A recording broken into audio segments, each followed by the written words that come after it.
कपीशं छहन्तारं वन्दे लङ्काभयम्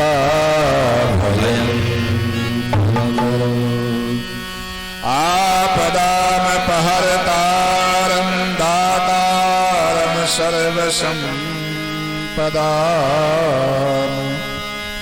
श्रीरामं जगद्गुरुं भूयो भूयो नमाम्यहम्। श्रीशङ्कराचार्य समारम्भा नारायण च मध्यमाम् अस्मदाचार्य पर्यन्ताम् वन्दे गुरु परम्पराम्। अपने अपने घरन की सबका को पीर, तुम्हें पीर सब घरन की धन्य धन्य रघुवीर। बोलिए अयोध्यानाथ की जय। देवाधिदेव महादेव भगवान की जगत जननी जगदम्बा मैया की। परात्पर अखिलेश्वर अम्बा पराम्बा जगदम्बा माँ भगवती की परम पावन कृपा से त्रिदिवसीय सत्संग कथा समारोह का आज विश्राम दिवस, जिसके मुख्य मेहमान हमारे श्रीमान केशवराम मौर्य जी, उनका समस्त परिवार, भगवान के इस परम पावन पवित्र चर्चा के आयोजन नियोजन में सब लोग बड़े भाव के साथ लगे हुए हैं। आइए तृतीय दिवस की बेला में आप सबको हम, आज विश्राम दिवस की भी बेला है और तृतीय दिवस भी है, और इस वैश्विक महामारी में बड़ी ही भयावह स्थिति जो समाज में उत्पन्न हुई है, उस भयावह स्थिति में आप सब जो भी श्रोता महान भाव यहाँ पर विराजमान हैं, बड़े ही भाग्यशाली हैं, बड़े ही भगवान की कथा के अनुरागी सज्जन हैं। आप सबको व्यासपीठ से बहुत बहुत धन्यवाद है, बहुत बहुत मंगलमय शुभकामना है आप सबके जीवन के मंगलमय जीवन के लिए। आइए भगवान की माँ भगवती की थोड़ी सी चर्चा आप सबके बीच में प्रारंभ हो। उसके पहले सब लोग बड़े भाव के साथ, बड़ी ही तन्मयता के साथ दो चार बार माँ जगत जननी की सुंदर नामों की दो चार बार सब लोग उनके लीला उनके नामों का गुणानुवाद करें। तदुपरांत आप सबको हम जहां पे कल कथा विश्राम हुई थी वहीं से आगे की ओर प्रस्थान करने का प्रयास करेंगे। आगे जैसे माँ भगवती की इच्छा। सब लोग हमारे साथ साथ बोलने का प्रयास करेंगे। बिछावन और कुर्सी की व्यवस्था खूब है, कम से कम थोड़ा सा लोग दूरी बना करके बैठे। बोलिए सच्चिदानंद भगवान की, बोलिए जगत जननी जगदम्बा मैया की जय। माँ जय भय हारिणी माँ जय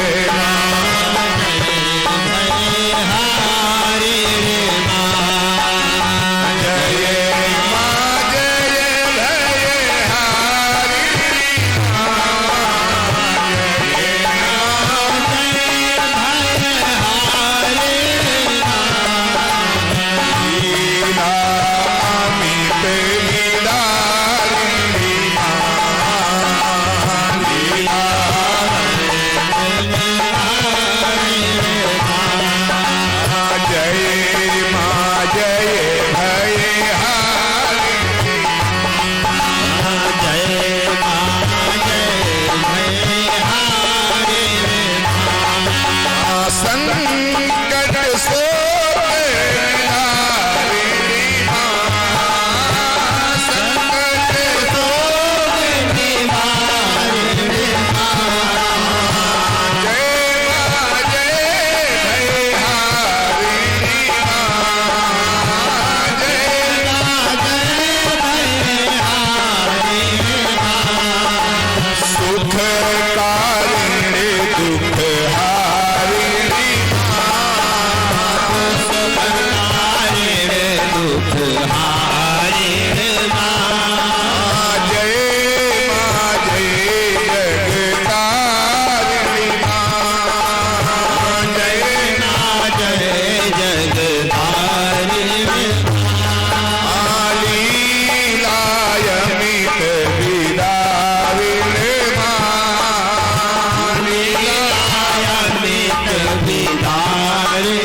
जगत जगदम्बा मैया की, सदगुरुदेव भगवान की।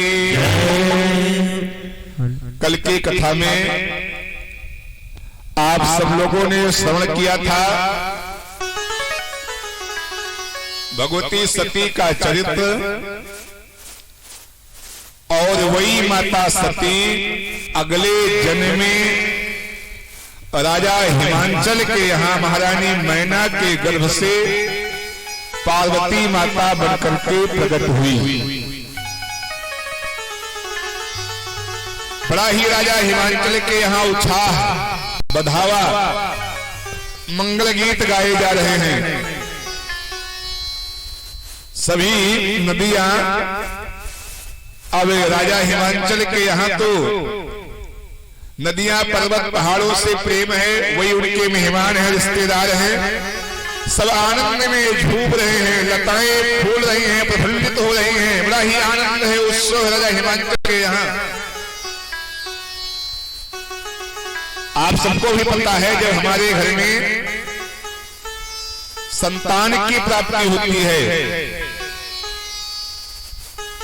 आजकल समाज में तो एक बात बहुत देखने को मिलती है, जब पुत्र की प्राप्ति होती है तो उसका आनंद, उत्सव, महोत्सव को ज्यादा ही मनाया जाता है। और जब बिटिया पैदा हो जाती है ना, तो लोग लगता है कि लोगों के ऊपर भार आ गया है। और निवेदन हम ये करना चाहें, 100 में बिरले ही 2-4 ऐसे पुत्र होंगे जो सुख पूर्वक, प्रसन्नता पूर्वक बुढ़ापे में अपने माता पिता का साथ देने को तैयार होते हैं। लेकिन बिटिया जब तक उसके शरीर में प्राण रहते हैं, भले ही वो पराई हो जाती है, ससुराल चली जाती है, लेकिन उसका स्नेह अपने माता पिता से कभी कम नहीं हो। बंधुओं, आपकी बिटिया परदेश में हो, आपका बेटा परदेश में हो, माता पिता को कहीं से कुछ बीमारी हो जाए, कुछ दुख हो जाए, तकलीफ हो जाए, संदेशा दोनों को एक साथ पहुंचे। आप कभी आजमाइश करके देखिएगा, आपकी बेटी पहले आ जाएगी, बेटे को आने में विलंब होगा। राजा हिमांचल के यहाँ भगवती पार्वती का प्रकट हुआ है, पुत्री बनकर के माता प्रकट हुई है। और राजा हिमांचल के यहाँ बहुत ही आनंद है, उत्सव है, महोत्सव है। संतजन तो यहाँ तक कहते हैं कि ऋषि मुनि योगी यदि तपे सन्यासी उदासी भी अपने रूप को बदल बदल करके भगवती पार्वती के दर्शन के लिए राजा हिमांचल के यहाँ पधार रहे हैं। और इसी बीच में नारद जी का भी आगमन हुआ राजा हिमांचल के यहाँ। और सुनो, नारद जी का आगमन हुआ तो बड़ा ही स्वागत, सत्कार, सम्मान, सुंदर से आसन पर नारद जी को बिठाया गया। उनके चरणों को धुला गया, चरणोदक को लेकर के पूरे महल में, पूरे भवन में छिड़कवाया गया। नाना प्रकार के व्यंजनों से उनका जलपान, स्वागत, सम्मान करवाया गया। और फिर महाराज हिमांचल ने अपनी पुत्री को ला करके देवर्षि नारद के गोदी में डाल दिया। कालज्ञ सर्वज्ञ तुम, गत सर्वत तुम्हारे, और कहा के दोष गुण मुनिवर गए विचार। आज का जमाना, आज का समय तो बहुत परिवर्तित हो गया है। हमने पहले भी निवेदन किया है, हमारे आपके घर में संत महापुरुषों का, महात्मा का आगमन होता है ना, तो चरण धोने की बात कौन कहे, सबसे पहले उनकी होलिया लिखाई जाती है, तब शायद जलपान की बारी, जलपान का समय आता है। लेकिन जब नारद जी पहुंचे हैं राजा हिमांचल के यहाँ, तो स्वागत, सम्मान, सत्कार के बाद अपनी पुत्री को लाया और नारद जी की गोदी में डाल करके राजा हिमांचल ने निवेदन किया कि कालज्ञ सर्वज्ञ तुम, गत सर्वत तुम्हारी कहो सुता के दोष गुण मुनिवर गए विचारी। महाराज आप त्रिकालज्ञ हैं। त्रिकालज्ञ का मतलब भूत भविष्य वर्तमान तीनों को जानने वाले हैं और आपकी कृपा से परमात्मा ने मुझे एक पुत्री का जन्म दिया है। एक पुत्री हमारे यहाँ प्रकट हुई है।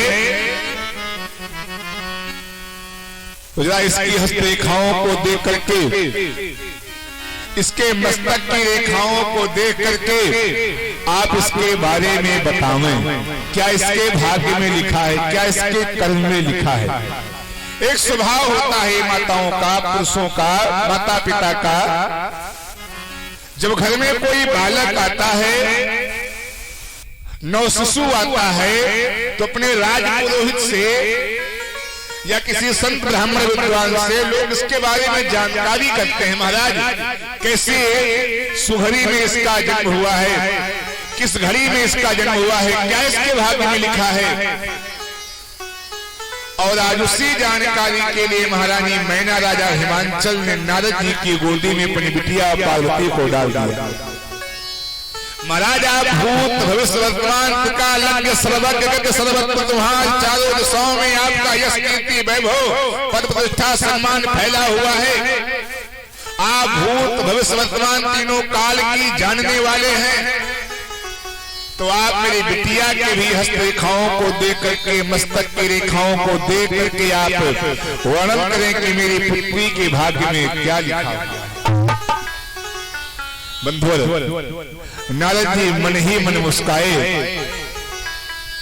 और महाराज हिमांचल की पुत्री के हाथ की रेखाओं को देखना शुरू किया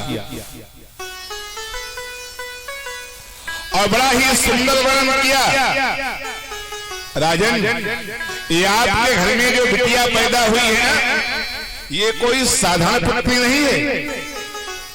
सब लक्षण संपन्न कुमारी और वही संतति यही पिया। सर्वगुणों से संपन्न है। इसका जो पति होगा ना, ये अपने पति को बहुत ही प्रिय होगी हुई है। संपद पिय ही प्यारी, अपने पति को बहुत ही प्यारी होगी। सदा अचल यही कर अहिबाता, यही ते जस पई है पितु माता। महाराज इसका जो अहिबात है सदा सदा के लिए अचल है, कभी मिटने वाला नहीं। अर्थात ऐसे पति की प्राप्ति होगी जो कभी जीवन में जिसका दोबारा जन्म होता ही नहीं, ऐसा पति इसको मिलेगा। सदा अचल यही कर अहिबाता, इसका अहिबात सदा सदा के लिए अचल रहेगा। इस पुत्री के माध्यम से आपका भी कीर्ति सम्मान पद प्रतिष्ठा वैभव दसों दिशाओं में बढ़ेगा। इतना ही नहीं महाराज, नाम उमा अंबिका भवानी, इसके अनेक नाम होंगे। कोई उमा कहेगा, कोई अंबिका कहेगा, कोई भवानी कहेगा। अनेक इसके नाम होंगे। पति इसका जो मिलेगा बिल्कुल अचल अहिबात, जो कभी जीवन में जिसका दोबारा कभी मृत्यु होता नहीं, अर्थात अनादि है, अखंड है, अभेद है, ऐसा पति इसको मिलेगा।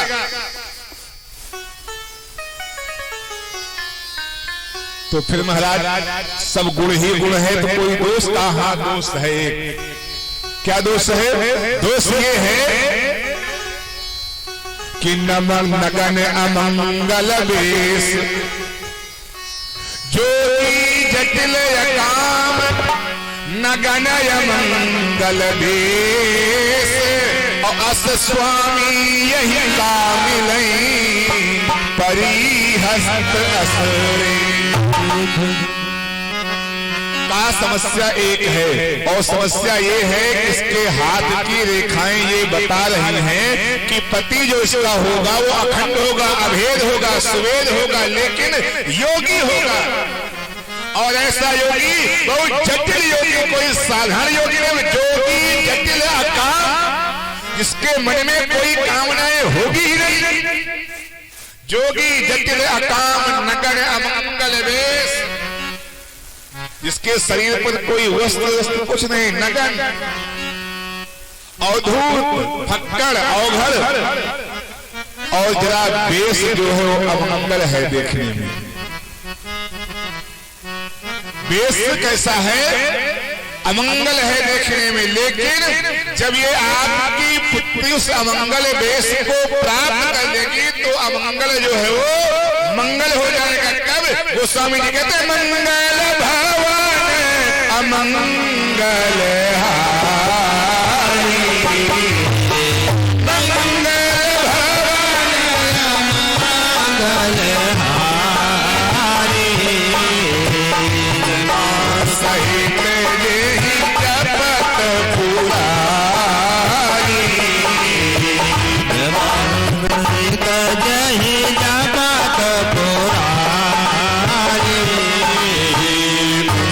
सहित यही जपत पुरारी, सहित यही जपत पुरारी, सहित यही जपत पुरारी, सहित यही जपत पुरारी। भले ही उसका वेश अमंगल है, नगन है, अवघड़ है, मसानी है, फक्कड़ है, अवधूत है, लेकिन जब ऐसे अवधूत वर को पार्वती मैया वर्ण कर लेंगी, पति के रूप में प्राप्त कर लेंगी, तो संसार का कल्याण हो जाएगा। संसार का कल्याण होगा कब? जब उस अमंगल वेश को पार्वती मैया ग्रहण कर लेगी और एक पार्वती पति महादेव के साथ में जब व्यक्ति उनके कीर्तन को करेगा, उनके मनन को, उनके भगवान के नाम के चिंतन को करेगा, भगवान शिव के नाम का चिंतन करेगा, बारंबार जप करेगा, तब मंगल भवन अमंगल हारी, वो मंगल के भवन है, अमंगल का हरण करने वाले हैं। जब पार्वती जी के साथ में देवादेव महादेव विराजमान हो जाएंगे तब। अच्छा, ये सारी बातें महाराज नारद जी ने पार्वती मैया को अपनी गोदी में लिए हुए राजा हिमांचल और महारानी मैना से बताया।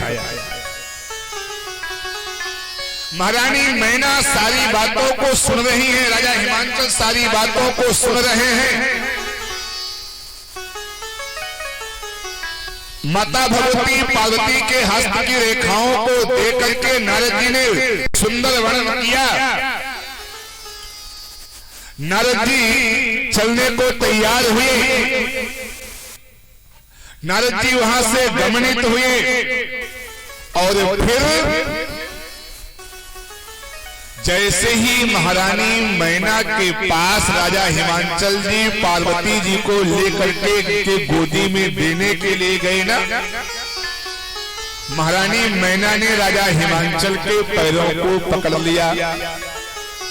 पति ही एकांत पाया कहा मैना, नाथ न मैं समुझे मुनि बहना। सारी बात को जान करके समझ करके भी महारानी मैना ने अपने पति के चरणों को, राजा हिमांचल के चरणों को पकड़ लिया और कहा, महाराज योगी की बात तो योगी ही जान सकते हैं, कृपा करके आप बतावें कि नारद जी क्या कह रहे थे। ये बात हमारे समझ में कुछ आई नहीं। क्यों? क्योंकि जो घर बड़े कुल होई अनुपा, तो करिए विवाह सुता अनुरूपा, नत कन्या बर रहे कुआरी, कंत उमा मम प्राण प्यारी। जवन मिलई बर गिर जही जोग, गिरी जल सहज कहीं सब लोग, सोई बिचारी पति करव विबाहु, और जही न बहोरी हुए बुरे। देखिए, इस कथा के माध्यम से हमको आपको एक सीख लेनी चाहिए। क्या? अपने दरवाजे पर या कहीं भी हो, आप अपने माताओं के लिए विशेष कर ये बात है, आप अपने पति के साथ में हैं और कहीं भ्रमण पे हैं, कहीं यात्रा पे हैं या दरवाजे पर हैं, कोई पुरुष आ जाए और जब पुरुषों के बीच में बातचीत शुरू हो जाए, तब वहां पर बीच में माताओं को बोलने का अधिकार नहीं होता और नहीं बोलना चाहिए। अगर बात आपको अच्छी लगे फिर भी सुन लीजिए, नहीं अच्छी लग रही है फिर भी सुन लीजिए। अगर आपको बात नहीं अच्छी लग रही है फिर भी आप सुन लीजिए। जब कहीं एकांत में आपको मौका मिले, समय मिले, या कमरे में कहीं बुला करके अपनी बात को अपने पति से कह दीजिए, लेकिन वहां बीच में बोलने का अधिकार नहीं। ये कथा आपको शिक्षा दे रही है। राजा हिमांचल से नारद जी ने पार्वती जी के गुण और दोषों का वर्णन किया। महारानी मैना और राजा हिमांचल दोनों लोगों ने इस बात को सुना, लेकिन महारानी मैना ने एक बार भी बीच में टोका टोकी किया नहीं किया। कब किया? पति एकांत पाई का मैं, पति एकांत पाए नाथ मैं सब मुनि बैरा, नाथ मैं सब मुनि बैरा,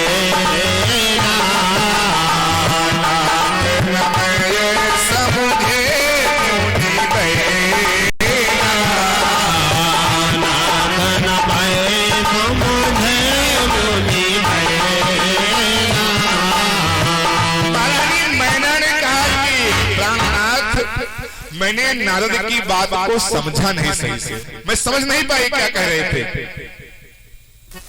अब नारद जी की बात को दोहरा करके श्री महाराज हिमांचल ने पूरी कथा फिर से समझाने का प्रयास किया महारानी मैना को।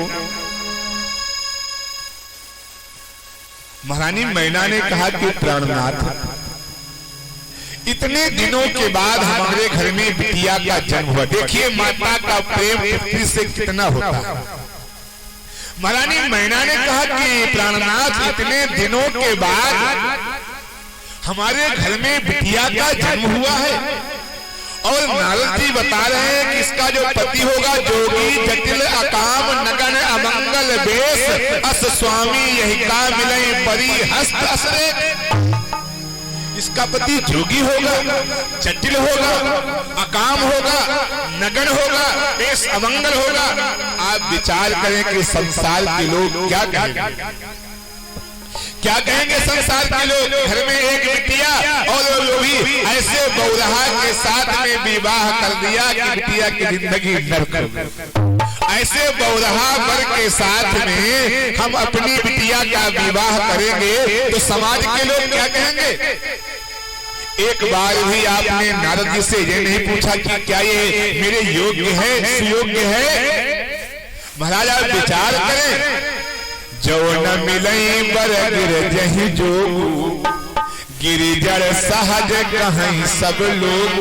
महारानी मैना के नेत्रों से आंसू की लड़ी बह चली, रोने लगी, विलाप करने लगी, अपने प्राणनाथ हिमांचल के पैरों को पकड़ लिया। महाराज वैसे भी हम लोग पर्वत हैं, पहाड़ हैं, और पर्वत जड़ कहे जाते हैं, मूर्ख कहे जाते हैं। जड़ माने मूर्ख होता है। और अगर इस बिटिया के योग्य वर की प्राप्ति न हुई, अपनी बिटिया का विवाह सुयोग्य वर के साथ हम नहीं कर पाए, तो समाज के लोग क्या कहेंगे। मेरी समाज में कैसी हंसी उड़ाई जाएगी। इसलिए यदि मेरा कहना मानते हो तो हे प्राणनाथ मैं आपसे निवेदन करती हूँ, जब घर बर कुल हो ये अनुपा करिए विवाह सुतायन रूपा। अगर हमारी बिटिया के योग घर बर और कुल ये तीनों मिल जाए तब विवाह करना है, वरना नत कन्या बर रही कुंवारी और कंत मम प्राण। जीवन पर्यंत मेरी बिटिया कुंवारी बैठी रह जाए, लेकिन जब तक मैं अपनी पुत्री के अनुकूल वर की प्राप्ति नहीं कर पाऊंगी तब तक बिटिया का विवाह होने नहीं देगी। थोड़ा सा यही परिवर्तन है समाज में। इस कथा हमने पहले दिन निवेदन किया था कि कथा समाज की व्यथा को दूर करने के लिए होती है। आज हमारे यहाँ बिटिया पैदा होती है, सयानी होती है, विवाह के योग्य हो जाती है, लोग सबसे पहले क्या देखते हैं? बर। लेकिन ये मानस की चौपाई ये कथा आपको सिद्ध कर रही है कि सबसे पहले आपको ढूंढना चाहिए तो क्या? घर। जो घर और फिर घर के बाद में देखो बर, और फिर बर के बाद में देखो कुल। आज हमारे समाज में कुछ ऐसी व्यवस्था अव्यवस्था में बदल गई है कि लोग बढ़िया मिल गया तो घर की कोई आवश्यकता नहीं, घर बढ़िया है तो कुल की कोई आवश्यकता नहीं। हमारे यहाँ सुभाष दान में लिखा गया है कुलम धनम कुलम किम धनम। अगर आपका कुल बढ़िया है तो धन न पूछो, अगर आपका कुल बढ़िया है तो धन अपने आप आज नहीं तो कल आ ही जाएगा। और यदि कुल में कलंक लगा है, कलंकित कुल है, तो चाहे जितना धन हो सब। ये बिटिया का विवाह करने से पहले हमें ये निश्चय करना चाहिए, सबसे पहले देखो घर। जब घर बर कुल होई अनुपा, अनुपा का मतलब हमारे अनुरूप हो, हम जिस योग्य हैं उस योग्य है कि नहीं, तब बिटिया का विवाह करना चाहिए। ये महारानी मैना के माध्यम से हम समाज को और हमको आपको सबको सीख लेनी चाहिए। अगर परमात्मा ने घर में बिटिया का जन्म दिया है तो सबसे पहले घर देखो उसके योग, फिर बर देखो, फिर कुल भी, कुल का भी परीक्षण कर लो, तब वहां पर विवाह करो। बिटिया सदैव सुख में रहेगी, सदैव बिटिया सुख में रहेगी। और यदि आपने केवल धन दे करके कर दिया या केवल बल दे करके कर दिया तो कभी न कभी कहीं न कहीं से सामाजिक स्थिति गड़बड़ होगी ही। ये मानस जीवन जीने की कला है। ये भगवान की कथा इस जीवन की व्यथा दूर करने के लिए ही भगवान की कथा होती है। इसलिए महारानी मैना ने कहा कि जब घर बर कुल होई अनुपा करिए विवाह सुता अनुरूपा, नत कन्या बर रही कुंवारी कंत उमा मम प्राण। महाराज अभी समय है, अभी नारद जी से पूछ लो कि कोई उपाय है जिससे मेरी बिटिया जितनी सुंदर भोली भाली सुहावनी, इस बिटिया के योग कहीं बर की प्राप्ति हो सकती है। अरे राजा हिमांचल ने कहा कि पगली तेरा दिमाग नहीं काम कर रहा है। अरे मैं कहता हूँ कि बर पावन प्रगटई ससीमा,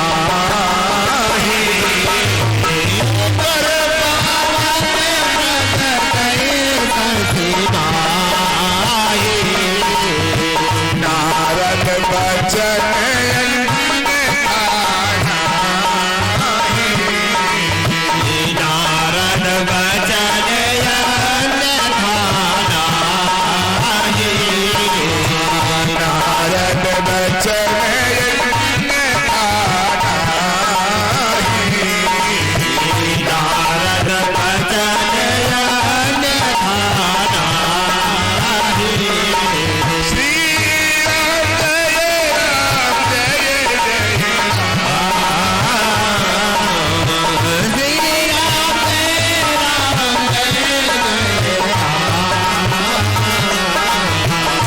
जय सिया राम जय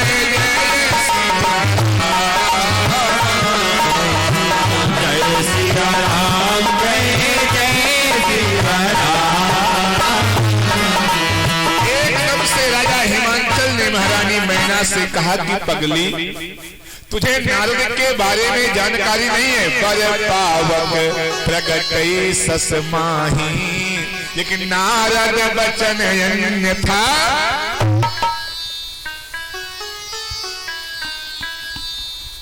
आग में बर और पावक, आग में पानी पैदा हो सकता है,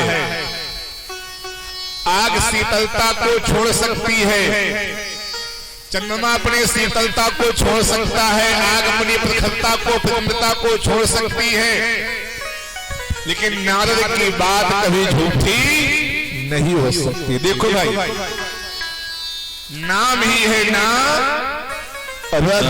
नारद का मतलब ही होता है जिसकी बात कभी रद्द ना हो, वही है ना रद्द। और नारद का एक शब्द जो हमारा साहित्यिक अर्थ है, वो नारद का मतलब है कल्याण। अर्थात जहां भी नारद जी गए हैं वो कल्याण की ही भावना से गए हैं, और जिसने भी नारद जी की बात को माना उसका कल्याण ही हुआ है। हम आज के गांव के नारद की बात नहीं करते हैं। आज तो गांव में ऐसे ऐसे नारद पैदा हो गए हैं ना। ए भैया, गांव की बात दूर छोड़ो हो, घर घर में ऐसे नारद पैदा हो गए हैं ना, कहो पति पत्नी में झगड़ा करा दें। अगर बुद्धिमानी का प्रयोग ना किया जाए तो कहो पति पत्नी में विवाद हो जाए।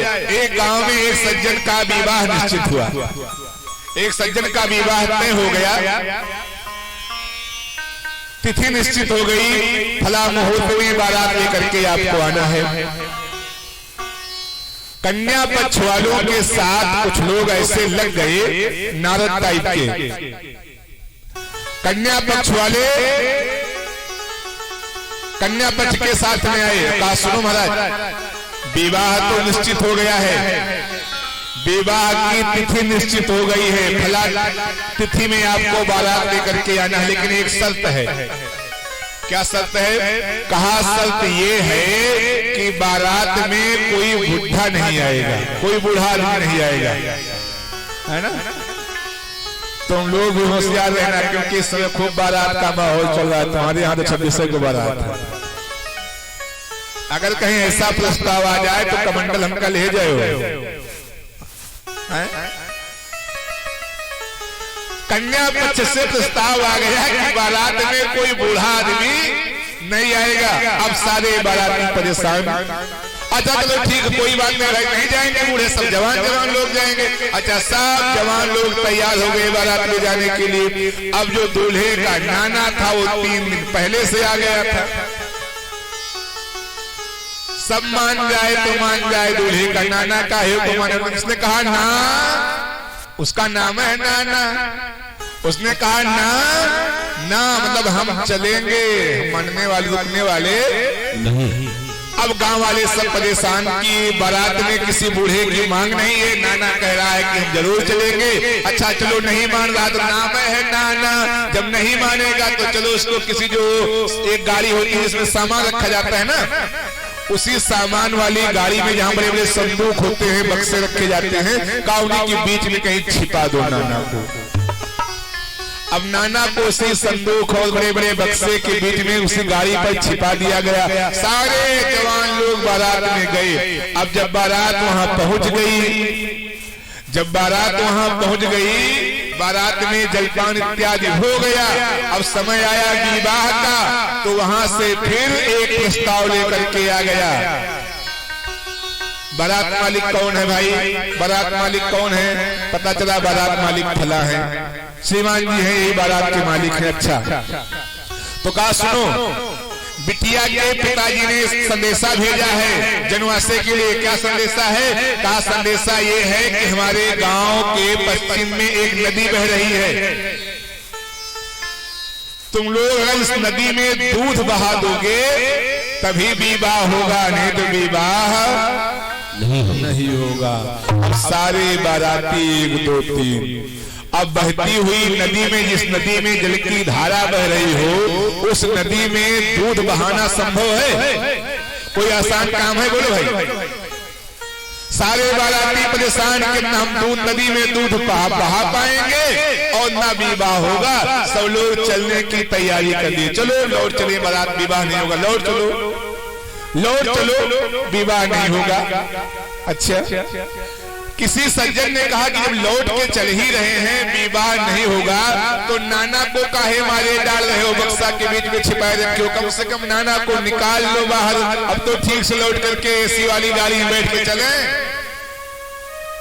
जब 2 4 लोग गए नाना को निकालने के लिए, नाना को निकाला गया तो नाना ने पूछा क्या बात है, क्या होने जा रहा है? कहा नाना वहां से प्रस्ताव आया है कि जब नदी में दूध बहा दो तब तो शादी होगी, वरना तुम सब लोग लौट जाओ, विवाह नहीं होगा। तो नाना ने कहा अभी हमको निकालो ना, छिपाए रखो। कहा क्यों? अब विवाह नहीं होगा, हम लोग नदी में दूध नहीं बहा पाएंगे, लौट के चलना है घर। अब नाना बक्से के आड़ में ना बैठो, आओ एसी कार में बैठ के चलो। नाना ने कहा तुम यहाँ से प्रस्ताव भिजवा दो। क्या प्रस्ताव भिजवा दो? कहा तुम जाकर के अपने नाई को भेज करके दुल्हन के पिता के पास संदेश पहुंचा दो कि वे नदी का पानी खाली करवा दें और हम नदी में दूध बहा देंगे। नदी का पानी उनसे कह दो कि वो खाली करवा दे, हम नदी में दूध बहा देंगे। अब जब यहाँ से पहुंच करके नाई गया दुल्हन के पिता के पास, बोला ताऊ हमारे बारात के मालिक का आदेश है कि हम नदी में दूध बहा देंगे, लेकिन पहले आप नदी के पानी को खाली करवा दीजिए। तैसे झट से जो गांव का नारद था वो बोल पड़ा कि बारात में कोई बूढ़ा जरूर आया है, बारात में कोई बूढ़ा जरूर आया है, क्योंकि ये बात जवानों की बस की नहीं है। मैं भी ये कहना चाहता हूं इस कथा के माध्यम से, आज भी पैर जवानी के हो और सोच बुढ़ापे के हो, तो समाज में किसी भी प्रकार के जो नाना प्रकार के विघ्न हो रहे हैं, ये विघ्न और अश्लीलता से आज भी हमारा समाज सुदृढ़ हो सकता है, मजबूत हो सकता है, बच सकता है। नेत्र पैर जवानी के हो, नेत्र बुढ़ापे के हो, तब समाज को बचाया जा सकता है। बंधुओं हुआ वही, मैं इसी कथानक के माध्यम से आपको अपनी कथा में जोड़ने का प्रयास कर रहे हैं। महाराज हिमांचल ने कहा बर पावक प्रगटई ससमाही, नारद बचन अन्यथा नहीं। भले ही चंद्रमा शीतलता को त्याग दे, हवा में अग्नि उत्पन्न हो जाए,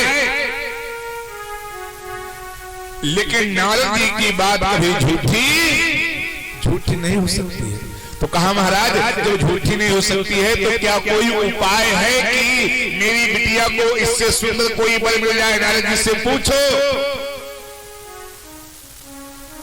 महाराज हिमांचल आए और पुनः नारद जी के चरणों में लौट गए। महाराज आप तो बड़े ही धीरवान हैं, ज्ञानवान हैं, आप तो कल्याण की प्रतिमूर्ति हैं।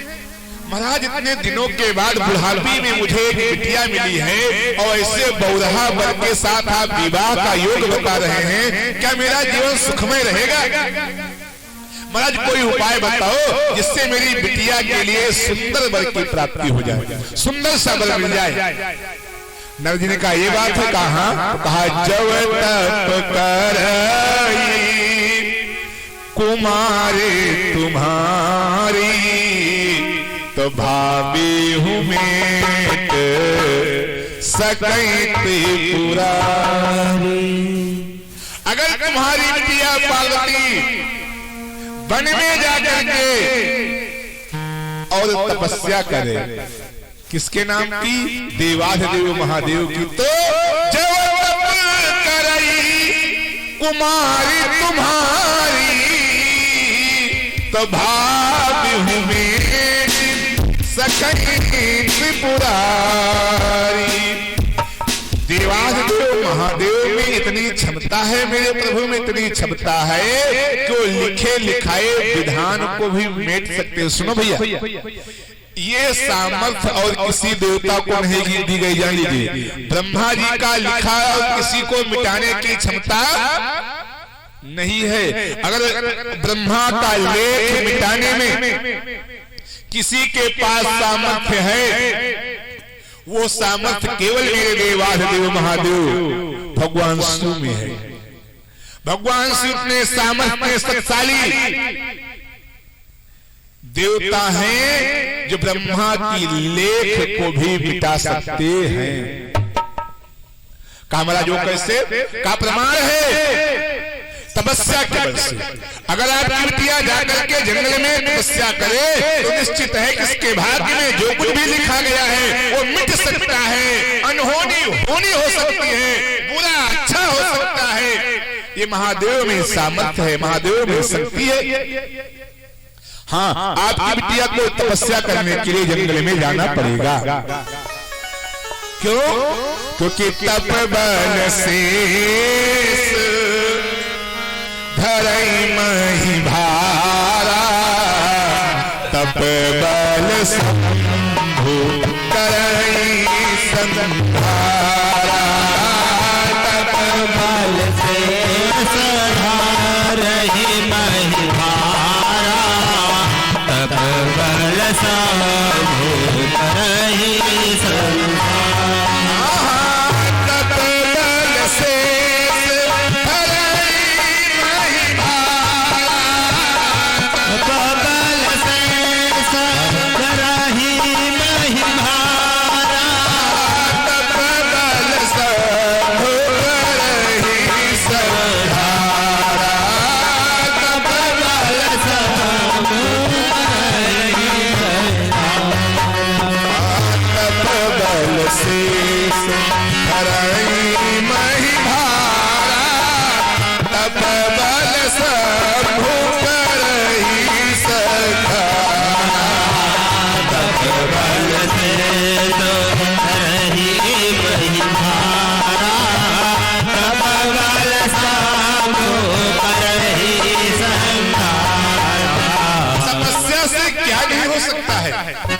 हम तपस्या के बल पर सब कुछ प्राप्त कर सकते हैं। तपस्या के बल से ही भगवान शेष पूरी पृथ्वी का भाग अपने फन पर संभाले हुए।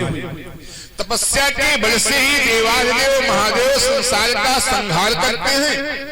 तो यदि आपकी बिटिया भी जंगल में जाकर के तपस्या करे तो निश्चित है कि जितने भी अवगुण हमने बतलाए हैं वो सारे अवगुण गुण में बदल जाएंगे। सुनो, इतना कह करके नारद जी यहाँ से अंतर ध्यान हो गए। अब जब नारद जी यहाँ से अंतर ध्यान हो गए तो महारानी मैना और राजा हिमांचल बड़े चिंता में पड़े हुए हैं। मेरी छोटी सी कुमारी है, छोटी सी बिटिया है, कैसे इसको जंगल में तपस्या के लिए भेज दूं? नारद जी तो योगी राज हैं, उनको कहना ही क्या है, वैराग्य जीवन है, उनके लिए तो जंगल और घर संसार और भगवान सब एक समान है। मैं अपनी छोटी सी बिटिया को जंगल में तपस्या के हितार्थ कैसे भेज दूं? बंधुर, ये बात यहीं पर पड़ी रही और बीतते बीतते बीतते बीतते समय बीतता गया और पार्वती मैया धीरे धीरे धीरे धीरे सयानी होती गई। 8 वर्ष की पार्वती हो गई। जब पार्वती मैया 8 वर्ष की हो गई तो माता पार्वती ने सोचा कि मेरे पिता और मेरी माँ सदैव इसी चिंता में डूबे हैं कि मेरी बिटिया के योग्य वर की प्राप्ति कैसे होगी, सुयोग्य वर कैसे मिलेगा। और नारद जी बता करके गए हैं कि जब तक तपस्या नहीं करेगी तब तक सुयोग्य वर की प्राप्ति होना नहीं है। तो पार्वती जी ने सोचा कि मेरे पिता और मेरी मैया मुझे जंगल में तपस्या करने के लिए ऐसे भेजेंगी नहीं भेजेंगी भाई। अरे कोई माता पिता अपनी 8 वर्ष की बिटिया को जंगल में तपस्या करने के लिए भेजेगा? आप विचार करें, कोई भी माता पिता कितना भी कठोर हृदय का क्यों न हो, लेकिन अपनी 8 वर्ष की बिटिया को जंगल में तपस्या करने के लिए भेजेगा? नहीं भेजेगा। तो आज उस जंगल में तपस्या करने जाना भी है, क्योंकि बिना तपस्या के महादेव की प्राप्ति पार्वती को होना नहीं है, और बिना महादेव की प्राप्ति के पार्वती का जीवन अधूरा है। सो स्वयं पार्वती मैया एक दिन की घटना, गोस्वामी जी लिखते हैं कि एक दिन की घटना, पार्वती मैया अपने कक्ष में सो रही है। मध्याह्न काल की वेला है, यानी दोपहर का समय है। राजा हिमांचल और महारानी मैना अपने महल के किसी कक्ष में बैठे विचार ही कर रहे हैं कि मेरी बिटिया धीरे धीरे 8 वर्ष की हो गई, अब इसके योग मुझे बल की खोज करना चाहिए। सो नारद जी ने जैसा बताया है, क्या वही मुझे करना पड़ेगा? इसी चिंता में आकुल है, व्याकुल है। और इसी बीच में जब पार्वती मैया सो रही है, तो सोते सोते झटक के उठी और उठ करके दौड़ी दौड़ी आई, अपनी मैया महारानी मैना की गोद में बैठ गई। महारानी मैना की गोद में बैठ गई, और जैसे ही महारानी मैना की गोद में बैठी, मैया मैना ने पूछा, बिटिया अभी तो तू सो रही थी, अचानक क्या बात क्या हुई? तू झिझक करके जगी और जग करके मेरी ओर को दौड़ती भक्ति चली आ रही है। मुखमंडल पर पसीना पसीना हो रहा है। कोई सपना देखा? किसी ने कुछ कहा? किसी ने डांटा? कि बात क्या है? तब पार्वती मैया ने कहा कि माँ, अगर तुम जानना ही चाहती हो तो मैं अवश्य बताऊंगी कि मैं क्यों दौड़ करके आपकी गोदी को आई हूँ। पार्वती मैया ने तब कहा कि सुनो माँ, तुम दीखयस सपन सुनावो तो ही सुंदर गौरस विप्रवर अस उपदेश। पार्वती मैया ने कहा कि हे मैया, अभी जब मैं सो रही थी ना, तो सोते सोते हमने एक सपना देखा। क्या देखा? एक सपना। और सपने में क्या देखा? सपने में हमने देखा कि हमारे सिर की ओर एक गौरांग शरीर, गोरे रंग का ब्राह्मण पीतांबर को धारण के पीले पीले वस्त्र को पहने हुए है, गोरे रंग का शरीर है, मस्तक पर चंदन है, ऐसा ब्राह्मण मेरे सिर की ओर खड़ा होकर के मुझे उपदेश दे रहा है। क्या? कि करहु जाई तप शैल कुमारी। अब समय नहीं है क्या? अगर तुम यहाँ राजा हिमांचल की नगरी में रह करके अपने जीवन के समय को व्यतीत कर रही हो, तो आपका ये समय व्यर्थ बीत रहा है। अब वो समय आ गया है कि तुम जाओ और अपने इष्ट देव भगवान महादेव को पाने के लिए उनकी तपस्या करो। मैया, ऐसे ब्राह्मण ने मुझे ऐसा उपदेश दिया सपने में, इसलिए मैं आपके पास आई हूँ। अब मैं जंगल जाना चाहती हूँ, तपस्या करने के लिए जाना चाहती हूँ। देखिए भाई, भेजने में तो थोड़ा सा दिक्कत होती है। जब स्वयं माता पार्वती तैयार हो गई जंगल में जाने के लिए, तपस्या करने के लिए, महारानी मैना ने सोचा कि नारद की बात झूठी हो नहीं सकती है, और मेरी बिटिया को स्वप्न में ऐसा आभास नहीं हुआ है, ये जाने को तैयार भी है, तो क्यों ना इसे आज जंगल में भेजा जाए और अपनी बिटिया सुयोग वर की प्राप्ति करे। 8 वर्ष की पार्वती मैया वलकल वस्त्रों को पहन करके, एक हाथ में कमंडल, एक हाथ में दंड, और छोटे से कंबल के टुकड़े को अपने कंधे पर रख करके, और देवाधिदेव महादेव भोले बाबा को पाने के लिए जंगल की ओर को प्रस्थान कर दिया। बोले पार्वती मैया की। जब यहाँ से निकली है जंगल की ओर तपस्या करने के लिए, माता पार्वती माँ भगवती गंगा के तट पर पहुंची। सुंदर सुंदर गंगा के किनारे बेल के पेड़ हैं, नाना प्रकार के और भी वृक्ष हैं, लताएं हैं, नाना प्रकार के पुष्प से प्रफुल्लित हैं सारे बगीचे, पूरा गंगा का तट शोभायमान है। मैया पार्वती ने सोचा इससे सुंदर और कोई स्थान नहीं होगा, सो वहीं गंगा के किनारे माता पार्वती ने गंगा में स्नान किया और बालू की भगवान शिव का पार्थिव मूर्ति बनाया और गंगा के जल से अभिषेक किया, बेलपत्र को चढ़ाया, नाना प्रकार के पुष्पों को भगवान शिव के पार्थिव पर चढ़ाया और भगवान शिव के ध्यान में एकदम से मगन होकर के भगवती पार्वती मैया देवादेव महादेव की भजन में, उनके मनन में, उनके चिंतन में, आनंद में डूब गई। नमामि शंभु शंकरा हर हर हर महादेव हर। नमामि शंभु शंकरा हर हर हर महादेव हर। सभी लोग पूरी बना करके बैठे, दोनों हाथ से ताली बजाएं, भगवान का भजन करें।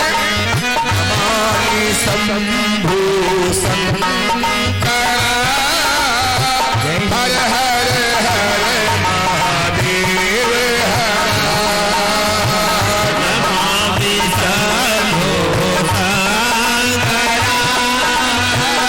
हर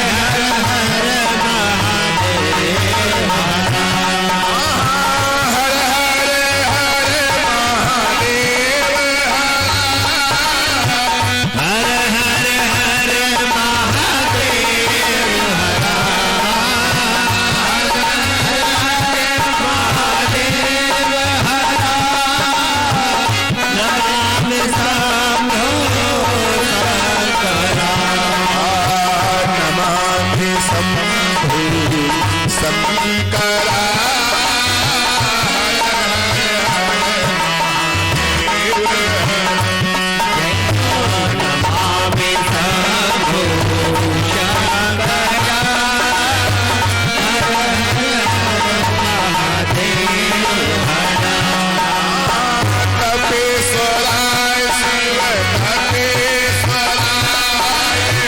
Come on,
शिवाय नमः शिवाय ओम नमः शिवाय हर हर भोले नमः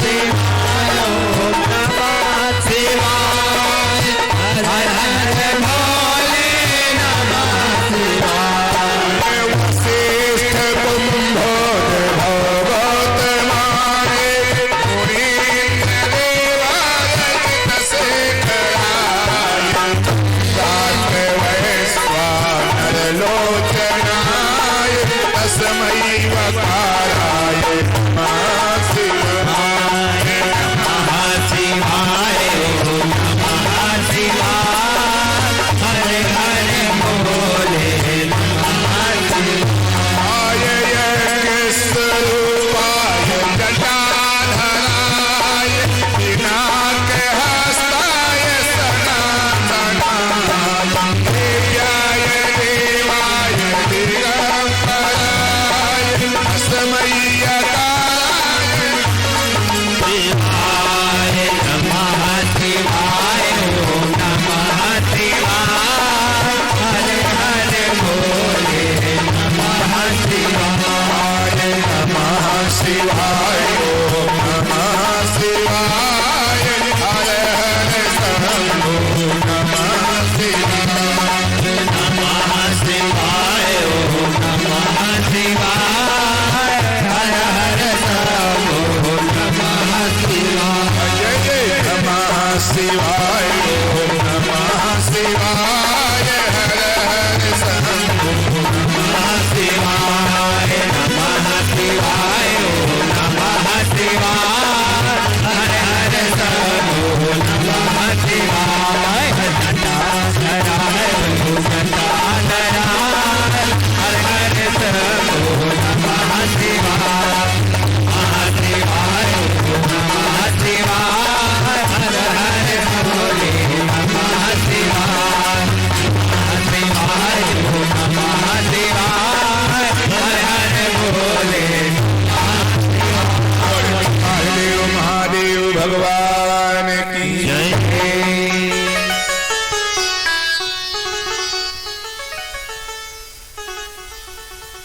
भगवती पार्वती मैया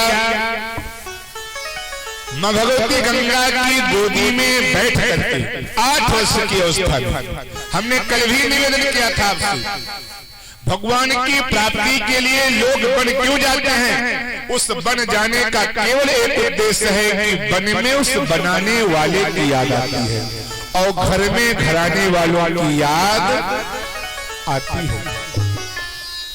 पार्वती मैया 8 वर्ष की अवस्था में गंगा के किनारे बालू की मूर्ति बेलपत्र से देवार नाना प्रकार के पुष्पों से मंदार पुष्प बहुपुष्प सुपूजिता है। मंदार के पुष्पों से देवार देव महादेव का खूब श्रृंगार करती हैं। सखियां आती हैं। पार्वती की नहीं, वहां की गांव की पड़ोसन गांव की महिलाएं गंगा जी में गंगा जल लेने को आती हैं। पार्वती जी को देखती हैं छोटी सी बिटिया, और वो छोटी सी बिटिया आज गंगा के किनारे अकेले सुनसान वीरान इलाके में ये मालू की मूर्ति उसकी पूजा। महिलाओं ने पूछा किया, यहाँ इस छोटी सी उम्र में हम देख रहे हैं कई दिन से तुम इसे गंगा जी के तट पर किसकी पूजा कर रही हो, क्या चाहती हो।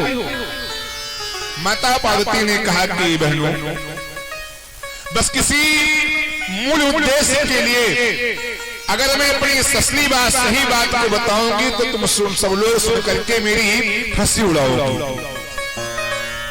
जैसे तैसे महिलाओं को विदा कर पार्वती मैया का दिन प्रतिदिन नित्य प्रति का विधान हो गया, नियम हो गया। गंगा जी में स्नान और बालू की भगवान शिव का शिवलिंग मूर्ति बनाना, गंगा के जल से अभिषेक करना, बेलपत्र नाना प्रकार के पुष्पों के द्वारा भगवान देवादेव महादेव का अर्चन बंधन अभिषेक पूजन। और बंधु 1 दिन 2 दिन 10 दिन महीने 2 महीने नहीं, पार्वती मैया भगवान शिव के प्रतिदिन पार्थिव का निर्माण और प्रतिदिन नए पार्थिव का अभिषेक पूजन और भोजन। अब जंगल में भोजन क्या है? तो केवल पार्वती मैया कंदमूल फल को खा करके भगवान शिव की उपासना में आनंदित हैं, डूबी हुई। गोस्वामी लिखते हैं कि कछु दिन भोजन संबत सहस मूल फल खाए और साग खाई 7 बरस गवाए।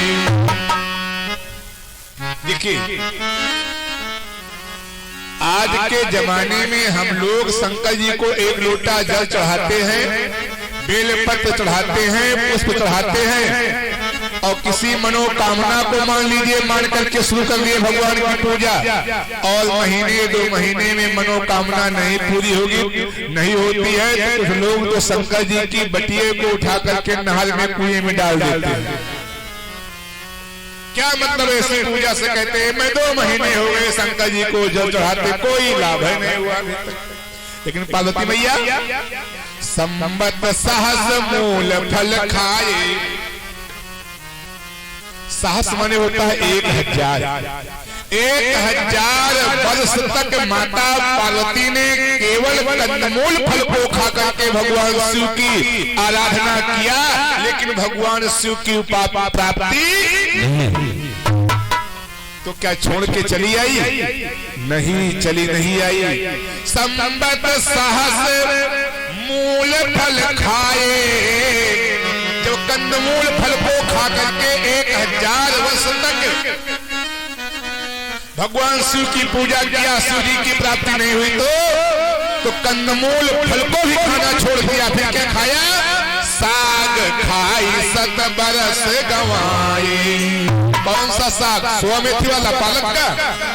नहीं भैया, वहां जंगल में सोया मेथी और पालक का, आलू का साग कहाँ है? वहां साग का तात्पर्य ये है जो नाना प्रकार के पेड़ हैं, पौधे हैं, उन पौधों की हरी हरी पत्तियों को खा करके कितने दिन तक? 100 साल तक। साग खाई 7 बरस गवाए। 100 साल तक केवल हरी हरी पत्तियों को खा करके पार्वती मैया ने भगवान शिव की पूजा किया, प्राप्ति हुई। फिर भी नहीं हुई तो कछु दिन भोजन बारी बतासा। जब 1000 साल तक कंदमूल फल खाया नहीं मिली, 100 वर्ष तक हरे हरे पत्तियों को खा करके भगवान शिव की अर्चना किया, नहीं मिले भगवान शिव। तो यहाँ पर गोस्वामी जी ने वाज माने होता है पानी। पानी कितने दिन तक पी करके उपासना किया, इसकी समय सीमा निश्चित नहीं किया। पत्ती खाना छोड़ दिया, कंदमूल फल खाना छोड़ दिया, केवल पार्वती मैया पानी पी करके, केवल पानी पी करके रहने लगी। वाज माने जल को पी करके रहने लगी और भगवान शिव की स्तुति में मदमस्त है, आनंदित है। फिर भी भगवान शिव की प्राप्ति नहीं हुई। तब पानी को भी छोड़ दिया, तब पार्वती मैया ने पानी को भी छोड़ दिया। फिर क्या खाया? यहाँ लिखा गया कछु दिन भोजन वारी, और वाज माने होता है पानी। आगे शब्द आता है बतासा। बतासा कौन? हलवाई के यहाँ वाला बड़ा बड़ा? नहीं भैया, यहाँ बतासा का तात्पर्य है ओस की बूंद। आप देखते होंगे ठंडी के समय में तो खूब दिखाई को मिलता है। जब हम बाहर निकलते हैं तो घासों पे बड़ी बड़ी ओस की बूंदें बतासे के भांज टपकी रहती है ना। जब पानी पीने से भी भगवान शिव की प्राप्ति नहीं हुई तो पानी को भी बंद कर दिया, केवल ओस की बूंदों को चाट करके बहुत दिन तक पार्वती मैया ने तपस्या किया और फिर भी भोले बाबा प्रसन्न नहीं हुए। तब तो शरीर जीर्ण शीर्ण हो गया। अब आप विचार करें, कोई भी शरीर हो, इस हाड़ मांस से बने हुए शरीर को जब पानी भी पीने को ना मिले, ओस की बूंद चाट करके कब तक रहा जा सकता है? ये मान लो कि धीरे धीरे स्थिति ये आ गई कि माता पार्वती जिस पेड़ के नीचे, जिस बेल के पेड़ के नीचे बैठ करके भगवान शिव की तपस्या कर रही थी, अब शरीर उठने के योग्य भी नहीं रहे। अब तो उठ करके चल भी नहीं पाती है। तो बेल परई सुखाई। बोले तीन सहस संबत सोई खाई। ये भैया जिस बेल के पेड़ के नीचे पार्वती मैया बैठ के तपस्या कर रही थी ना, उसी बेल के पेड़ की जो पत्तियां, बेल पात महिमाने होता है धरती, परई सुखाई यानी जब बेल की पत्तियां जो सूख करके पेड़ से टूट जाती थी और टूट करके जो जमीन पर गिर जाती थी, ऐसी बेल की पत्तियों को कितने दिन तक खाया? 3000 वर्ष तक, 3000 साल तक पार्वती मैया ने केवल बेल पात मही परई सुखाई, 3 सहस्र संवत सोई खाई। 3000 साल तक पार्वती माता ने केवल व केवल जो बेल की पत्तियां सूख करके जमीन पर गिरती थी, उन्हीं बेल की पत्तियों को खा करके बिताया। और फिर भी महादेव मिले नहीं मिले, प्रसन्न नहीं हुए। तब देवताओं का सिंहासन डगमगाने लगा। भय अनेक धीर मुनि ज्ञानी, अस तप काहु नकीन भवानी। घबरा गए सारे देवता लोग। धरती पर एक से एक वीर हुए, धरती पर एक से एक धैर्यवान हुए, एक से एक महात्मा हुए, एक से एक मुनि हुए, एक से एक योगी हुए, तपस्वी हुए, लेकिन ऐसी तपस्या आज तक किसी ने नहीं किया। देवताओं का सिंहासन डगमगाने लगा। देवता घबरा गए, कहीं ऐसा न हो कि पार्वती मैया के शरीर से प्राण निकल जाएं और महादेव की प्राप्ति न हो सके।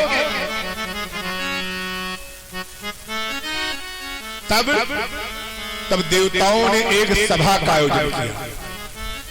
सारे देवताओं ने एक सभा को बुलाया। उस सभा में सारे देवता उपस्थित हुए। महाराज क्या किया जाए? पार्वती मैया इतना कठोर तपस्या कर रही हैं, अब लगता है कि किसी भी समय पार्वती के शरीर से प्राण छूट जाएंगे। सो क्या किया जाए जिससे पार्वती मैया को महादेव जी अपना ले? कहाँ है महादेव? देवताओं ने कहा कि इस समय तो महादेव भगवान राम के नाम की समाधि में डूबे हुए हैं। कब से? जब ते सती जाई तन त्यागा, तब से शिव मन भयो विरागा। जिस समय से भगवती सती ने अपने पिता राजा हिमांचल के यहाँ अपने शरीर का परित्याग कर दिया था, उसी समय से देवादेव महादेव के मन में ऐसा वैराग जागृत हो गया, ऐसा वैराग जागृत हो गया कि वो तो देवादेव महादेव भोले बाबा केवल व केवल राम नाम की समाधि में डूबे हुए। कौन जगाने के लिए जाए? जब तक भगवान शिव जगेंगे नहीं, तब तक पार्वती का पाणिग्रहण संस्कार अर्थात विवाह होगा नहीं। कौन भगवान शिव को जगाने के लिए जाए? सारे देवताओं की मंडली इकट्ठा है, ब्रह्मा विष्णु सब देवराज इंद्र सारे देवता विराजमान है। कौन भगवान शिव को जगाने के लिए जाए? किसी की हिम्मत नहीं पड़ रही थी। क्यों? क्योंकि सबको ये पता था कि जो भगवान शिव को जगाने के लिए जाएगा वो जिंदा लौट करके वापस नहीं आएगा। ये सारे देवताओं को पता था कि जो भगवान शिव को जगाने के लिए जाएगा वो लौट करके जिंदा नहीं आएगा। अरे भैया, हमको आपको किसी को सबको पता चल जाए कि हम फला स्थान पर जाएंगे तो लौट करके जिंदा नहीं आएंगे, तो कौन जाएगा? कोई जाएगा? बोल भाई, है कोई तैयार जाने के लिए? अरे भैया, हमारी आपकी बात छोड़ दो, सारे देवता घबरा गए। कोई देवता तैयार नहीं हुआ भगवान शिव को जगाने के लिए। तब देवताओं में एक देवता है भगवान कामदेव। कामदेव उठ करके खड़े हो गए, महाराज हम जगाने के लिए जाएंगे। क्यों? क्यों तुमको नहीं पता है? नहीं पता है, हमको पता है कि जो भगवान शिव को जगाने के लिए जाएगा वो लौट करके वापस नहीं आएगा। लेकिन परहित बस जिन के मन माही, परहित बस जिन के मन माही, परहित बस जिन के मन माही, परहित बस जिन के मन माही,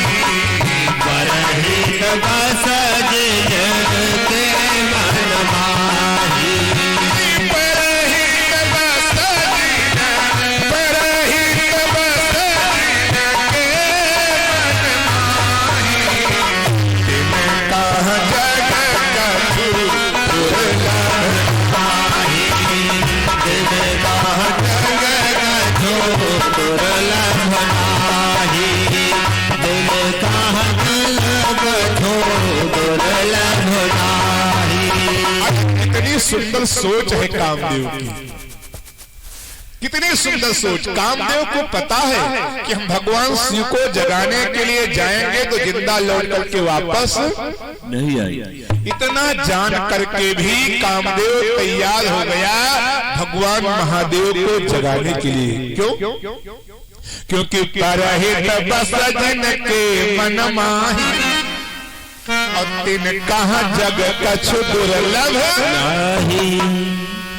ये भैया, जिनके मन में परोपकार की भावना होती है, जिसका मन परोपकार करने के लिए तैयार हो जाता है, गोस्वामी जी कहते हैं कि संसार में ऐसी कोई वस्तु दुर्लभ नहीं है जिसकी प्राप्ति उस व्यक्ति को ना हो जाती हो जो परोपकार के लिए आगे अपने हाथ को बढ़ाता है, परोपकार के लिए अपने पैर को आगे बढ़ाता है। कामदेव को पता है कि हम जाएंगे तो जल करके मर जाएंगे, अरे हम मर जाएंगे लेकिन कम से कम सारे देवताओं का तो कार्य सिद्ध हो जाएगा, सारे देवताओं का कार्य सिद्ध हो जाएगा, सारे देवताओं की मनोकामना पूर्ण हो जाएगी और देवाधिदेव महादेव को पार्वती मैया की प्राप्ति हो जाएगी और पार्वती जी की तपस्या सफल हो जाएगी, महादेव की प्राप्ति हो जाएगी। मैं चला जाऊंगा तो चला जाऊंगा, इसकी कोई परवाह नहीं। कहने का भाव जो परोपकार के लिए, संसार के उपकार के लिए कुछ भी करने को तैयार होता है, उसे संसार में ऐसी कोई वस्तु दुर्लभ नहीं है जिसकी प्राप्ति न हो जाए। और आप लोग जानते भी हैं, कामदेव भगवान शिव को जगाने गया तो जानते हो क्या हुआ? हाँ, जला मरा, लेकिन अंत में भगवान श्री कृष्ण का पुत्र बनकर के पैदा हुआ। ये है परोपकार का फल। परोपकार का फल बहुत मीठा होता है, आवश्यकता है केवल करने की, साधने की। परोपकार के लिए अपने पैर को आगे बढ़ाने की आवश्यकता। संसार की ऐसी कोई दुर्लभ वस्तु नहीं है जो परोपकारी को प्राप्त न हो जाए। ऐसा विचार करके कामदेव धनुष और बाण को लेकर के भगवान देवाधिदेव महादेव शिव को जगाने के लिए चल पड़ा। और सुनो, यहाँ पर भगवान शिव अखंड समाधि में डूबे हुए हैं, राम राम राम राम की समाधि में डूबे, नेत्र बंद हैं, हृदय द्रवित है भगवान राम के सुंदर देदीप्यमान स्वरूप को धारण किए हुए। कामदेव पहुंचा, सोचा ऐसे ही भगवान को शिव को जगा दे, और शिव को जगाने के लिए कामदेव ने सारी लीला कर डाली, सारी लीला कर डाली। ऐसा ऐसा समय उत्पन्न कर दिया, जिन पुष्पों में पत्तियां आने का समय नहीं था उसमें पुष्प आ गए, जिन पेड़ों में पतझड़ हो गए थे उसमें कोमल कोमल पत्तियां आ गई। ऐसे ऐसे नाना प्रकार के पुष्पों को उत्पन्न कर दिया, जिसमें कभी सुगंध नहीं आई थी, वहां सुगंधों की बहार बह चली। नाना प्रकार के वाद्य यंत्र बजने लगे, परियां नाचने लगी। बंधुवर, गोस्वामी जी ने यहाँ तक लिखा कि इतना इतना इतना व्यवस्थित तरीके से कामदेव ने भगवान शिव को जगाने का उपाय किया कि संगम करें तलाव तलावा, यानी इतना काम उत्पन्न कर दिया, इतना काम से सबको उत्तेजित कर दिया, इतना काम से कामनाओं की ओर सबको अग्रसायित कर दिया कि नदियां, नाले, तालाब, पहाड़, पर्वत, पेड़ों में काम की उत्पत्ति हो गई। काम के बस में सारे पेड़ पौधे भी विवल हो गए, लेकिन भगवान शिव पर कोई असर नहीं, कोई असर भगवान शिव पे नहीं पड़ा। तब कामदेव ने सोचा कि अब मुझे कुछ करना पड़ेगा। अब लगता है कि मेरे शरीर वापस नहीं जाएंगे, लेकिन मैं देवताओं के कार्य के लिए आया हूँ, सो करके जाऊंगा। जहाँ देवाधिदेव महादेव बैठे थे वहीं सामने पर एक सुंदर आम का पेड़ था, और उसी आम के पेड़ पर वो कामदेव चढ़ करके बैठ गया और धनुष पे सुमन की बाण, पुष्पों का एक बाण चढ़ाया। कोई लोहे का बाण नहीं, कोई तीर नहीं, केवल सुमन पुष्प अर्थात फूलों के बाण को धनुष पे चढ़ाया और देवाधिदेव महादेव के ऊपर को प्रहार कर दिया। जैसे ही कामदेव जी के द्वारा छोड़ा गया बाण भगवान शिव के वक्षस्थल अर्थात हृदय पर आकर के लगा, भगवान शिव तिलमिला उठे और नेत्र खुल गए। और जैसे ही महादेव के नेत्र खुले, इधर उधर अगल बगल दाएं बाएं देखा, कहीं कोई दिखाई नहीं पड़ा। तब शिवती सर नयन उघारा, चितवत काम भयो जरी छारा। तब शिवती सर नयन उघारा, चितवत काम भयो जरी छारा। तब शिवती सर नयन उघारा, चितवत काम भयो जरी छारा। तब शिवती सर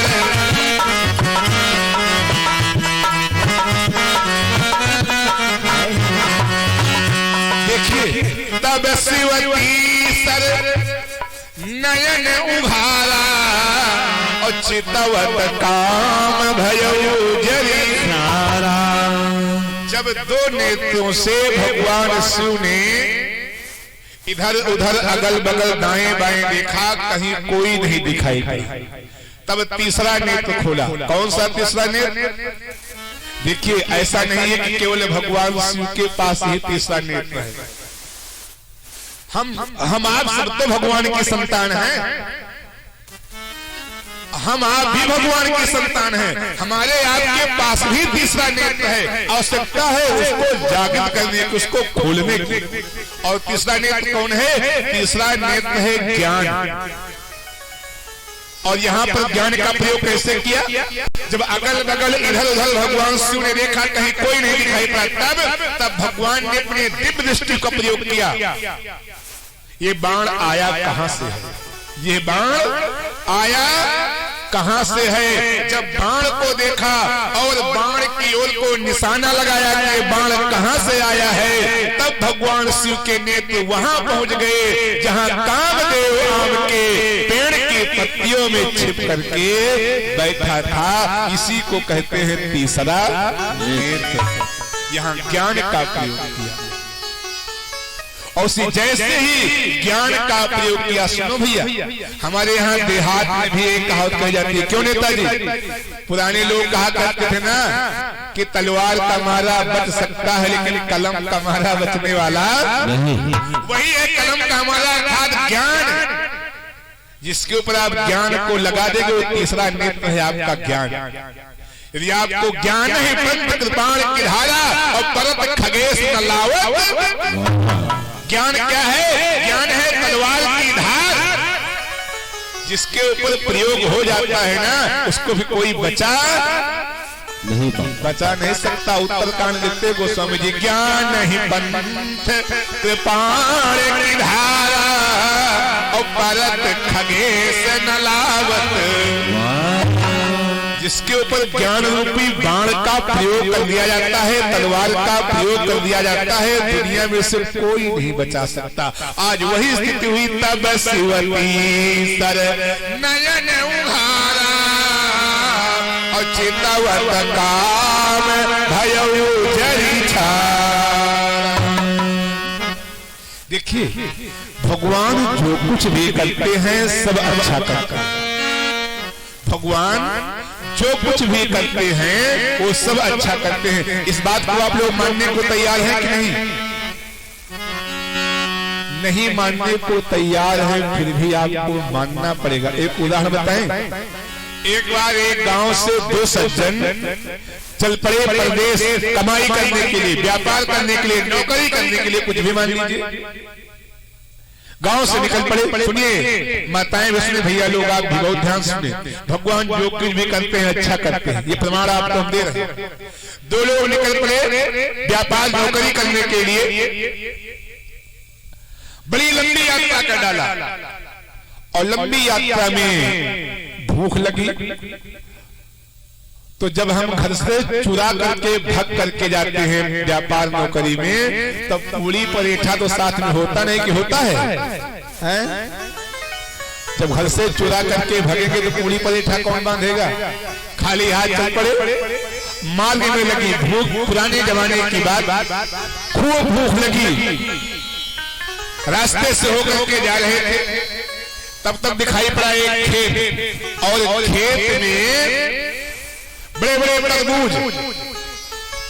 तरबूज पड़े हुए थे, पक्के तरबूज, कच्चे तरबूज। दोनों ने सोचा कि बढ़िया मौका, यहाँ कोई रखवाल भी नहीं है खेत में और खूब बड़े बड़े तरबूज हैं, लाओ इसी को तोड़ा जाए, खाया जाए। अच्छा, तब पहुंचे, तरबूज को तोड़ा, खाया, और खाने के बाद एक आम के पेड़ के नीचे लेट गए आराम करने के लिए। जब पेट में जाए